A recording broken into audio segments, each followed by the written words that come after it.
Hey everybody, we are gonna take a little tour driving around just to kind of show you guys a little bit of lay of the land. We recently had 3 trucks go down. We've always had a couple donated ones, some used ones that had a ton of miles on them, and I want to show you how important it is. We just did finance a couple of used vehicles with not very many miles on them and 4-wheel drive, because when it snows or even when it was muddy, we got to be able to get up and down these hills. So right now I'm sitting up in the parking lot and just going to show you the lay of the land and how far we have to go to deliver everybody's meds every day, everybody's food, and get to the animals. We're going down the back side of the tour loop right now. So you can kind of see all the habitats up there. That's where the public tram tour goes hourly. And this is our maintenance road, we kind of call it. And this heads down. Thankfully, after all the snow, we had it's gonna be a little bumpy. We had somebody come and grade the road. So see, this is all different things that, cost the refuge money that are complete necessity to be able to take care of the animals properly. So again, we just got some new, 2 new trucks that we had to finance them so that we can get around good and make sure that each section can be taken care of. Up there is lower, as you can see how steep up there it is to get to them.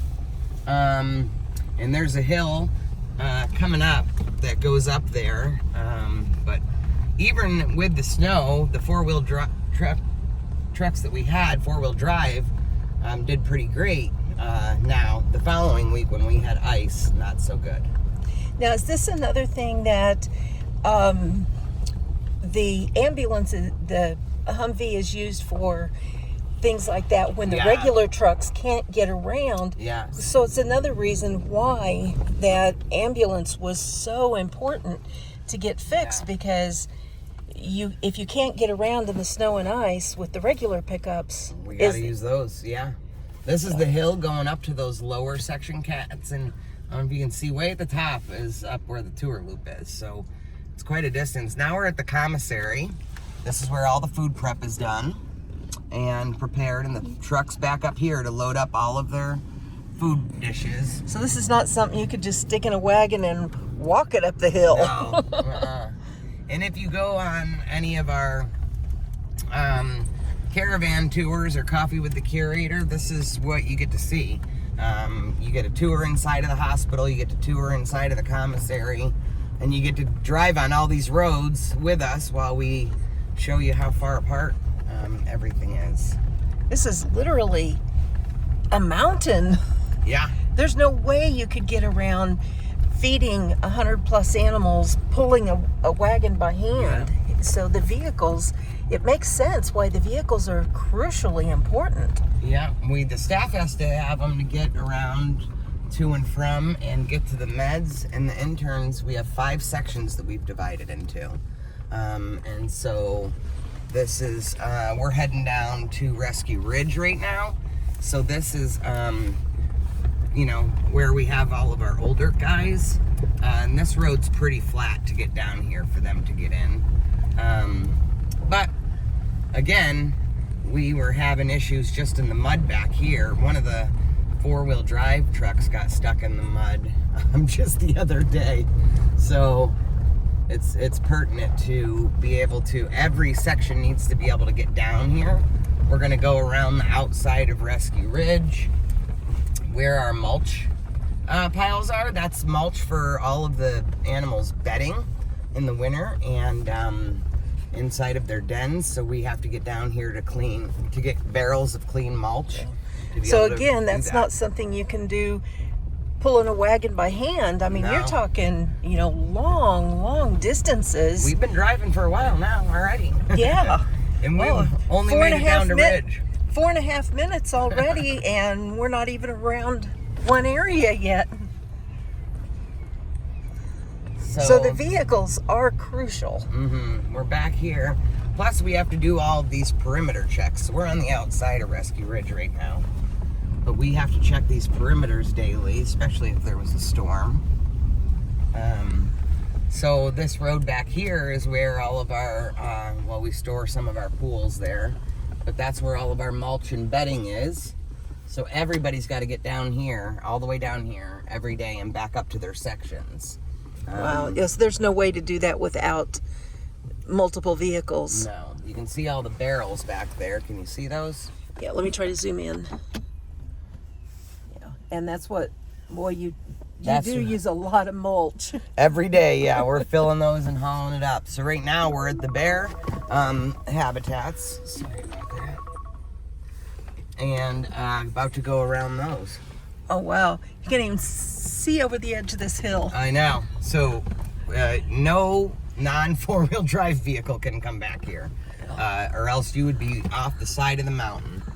And wow. You can see how steep it is there. Yeah. So we're just now behind the bear habitats, and these are, one is almost an acre, and the other is about 2.4 acres. So it's a lot to and this is Huggy, Holly, Lolly, Coda and Xena. Coda and Xena. Yeah. Well, that is down the mountain down there. It is. I've tried to hike down that one time. Well, a few times. And let me tell you, you can't. Really, you're gonna fall. So there's no way this can be done without good vehicles and without good maintenance on the vehicles. Yes, but we don't want to dump money into vehicles nonstop. You know, right now the two that broke, we've already fixed 1 million times, and one of them needed $3,500 worth of fixing, and the other $1,500 worth, and that's just, you know, we got to be throwing away smart. money. Yeah, and get something dependable. Still going around the bears. These are huge habitats. So there's a lot more to caring for the animals than just food and toys. Yeah. Yes, there's perimeter checks, fence checks, a lot more than goes into just the feeding and waters and enrichment every day, and meds and a million things. Now we're at the backside of, look at Chloe, upside down. There she is. Yeah, now we're just made it around to the other side of Ridge, so it's funny, long ways around. Even when we do these tours, these private tours, or like my new group of interns just got here, everybody's always like, whoa, this is a lot bigger than I thought. Yeah. You can see the mud right here. We're sliding around. We might have to turn that four-wheel drive off. And this is a week and a half after, or a week after all the rains that we had, after the melting of the snow. So, all right, here we go. We're gonna have to climb back up this hill. So, as I understand it, the Humvee that is used not only as the customized ambulance, but when the regular vehicles can't get around, yep, that was going to be around $10,000 for the engine. And Scott was explaining the reason it was wise to do that rather than buying another vehicle was because of all the customization that was already done to it, and that everything else on it is in great shape. So it was wiser to do that than starting over with another vehicle. And Victor dropped off the engine, so we're gonna, any donations that could come in to help that be rebuilt. All right, this is one of the hills we have to get back up. Wow, I'm not sure I could even walk up that hill. And this is how the one section, which is now section 5, gets to Freedom Field. Wow, so they have to come up that hill from down there, past the hospital, and then up this side of the mountain. Yeah. Wow, how you guys, no wonder you need strong vehicles to navigate this in dry weather, let alone in muddy or snowy weather. Yeah. Unbelievable. Yeah, because it's pretty funny how these hills get, even when it's dry, then all the roads become just dust, and the trucks start spinning out, and so now we're heading down to Freedom Field. It would take a long time just to do grading on these roads. Yeah. do hire that to get done. And a little side note, I understand that the maintenance guys have been doing some tree cuttings so that you can see Freedom Field from the treehouse lodging. The treehouse is going to be the most popular place now. They are, here's maintenance right now. They're in the process. I see Victor's back in there. We're installing propane heaters, which is going to be a very large cost as well. That way, we're down at Freedom Field. This is Cyrus's habitat right here, and him and Chaos have enclosures inside of that building. Well, we want to make sure, we've had ice storms here where we lost power for 8-9 days. We want to make sure that they'll have heat for backup. And so that's the purpose of the propane heaters that don't require electricity to run. Yes. And on the days that it gets so frigidly cold, the electric heaters were having trouble keeping it as warm as you needed it. Did I understand that correctly? Yep, exactly. So they were not as warm as I wanted them to be. So putting in the propane heat, they're having to dig lines, buy tanks, so there's a lot more involved in it than just paying a propane bill. Shiloh's favorite spot. On top of the den. Oh, Beecher, do you want to give the tour? Beecher? Ow. Can you do it? Ow.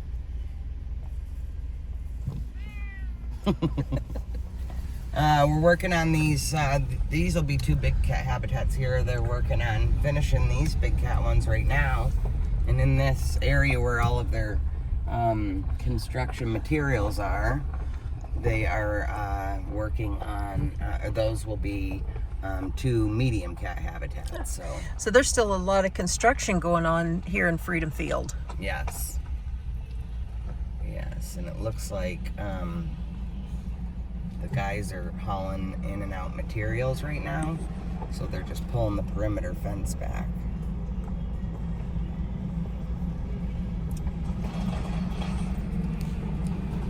Okay. So there'll be a couple more big cat habitats right here they're working on. You can see they have all the piping up. And they're putting the second layer of wire up. So I bet those will be done in the next 3-4 weeks, weather depending.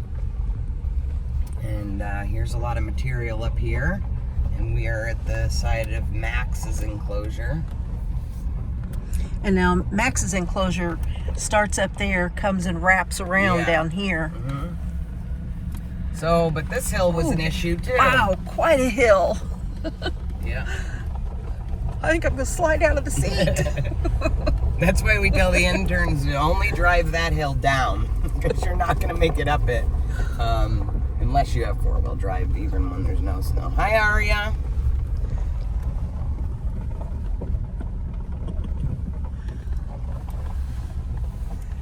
Well, you know, I really didn't understand why it was so important. Now, that goes around behind their habitats, right? Yeah, that's our perimeter check road, yeah. Simba. I did not understand why it was so important to have so many vehicles, but this makes sense. Yeah. There's no way you could maintain and care for animals and this large of an area dealing with mountainsides. Yep. And we, to make sure they have top-notch care, that's why it's divided into so many sections, because, we want to make sure. And then there's so much, one truck is only going one way, the other truck's only going to a different section, and keep that. Yeah, I've noticed down here. I mean, they're always coming and going, and either hauling barrels in the back, which now I understand is mulch that goes in and out of the dens all the time. And I've watched when they feed, the whole back of the truck for a section is full of feed pans. Yeah. Full. Yeah. There's no way you could do it by hand. No. So we're just now coming around the big loop at Freedom Field. Max went to the log to stalk Steve, who was getting a load of fencing.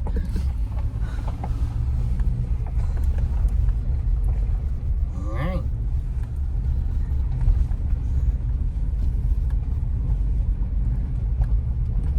So that's kind of the roundabout of it.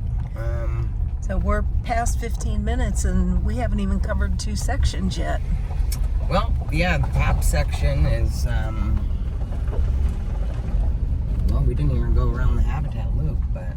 Yeah, and we didn't even go between through all there. The trucks have to go through there, yeah. That's, you know, they load up all the food bowls and do all of that.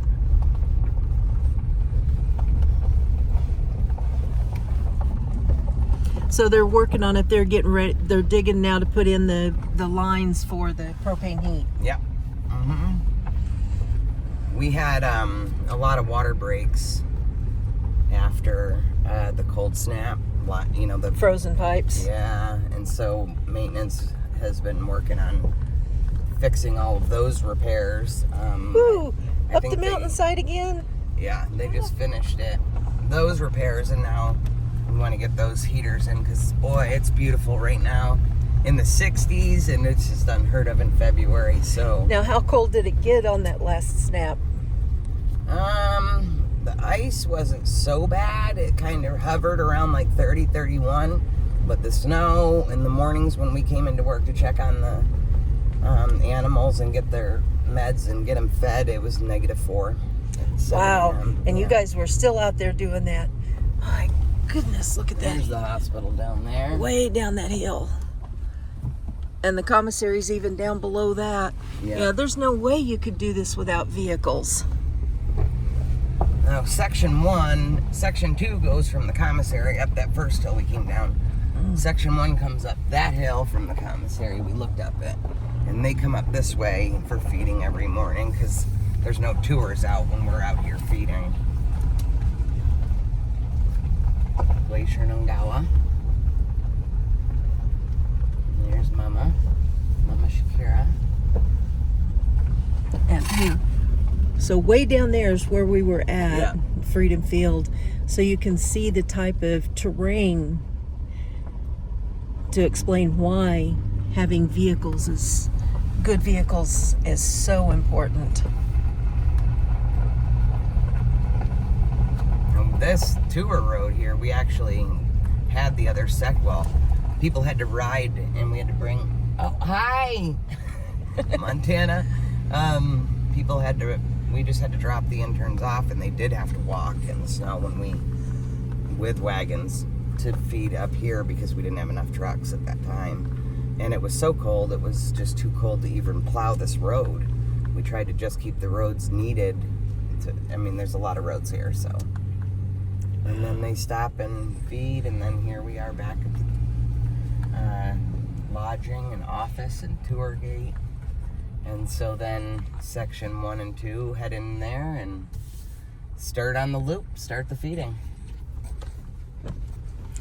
So what are the biggest needs right now on vehicles, if you can kind of give me a rundown on that? Well, we just had to finance 2 small 4-wheel drive pickup trucks. So, getting that Hummer engine fixed for our ambulance, which also comes into a lot of assistance for us especially when it's icy and snowy and winter's not over. So all of these vehicles, people might think it's not directly helping the animals, but it is, because that's what's going to bring the food up here, and that's what's going to bring the person with the meds. And we need to have dependable vehicles to give the best quality care we can.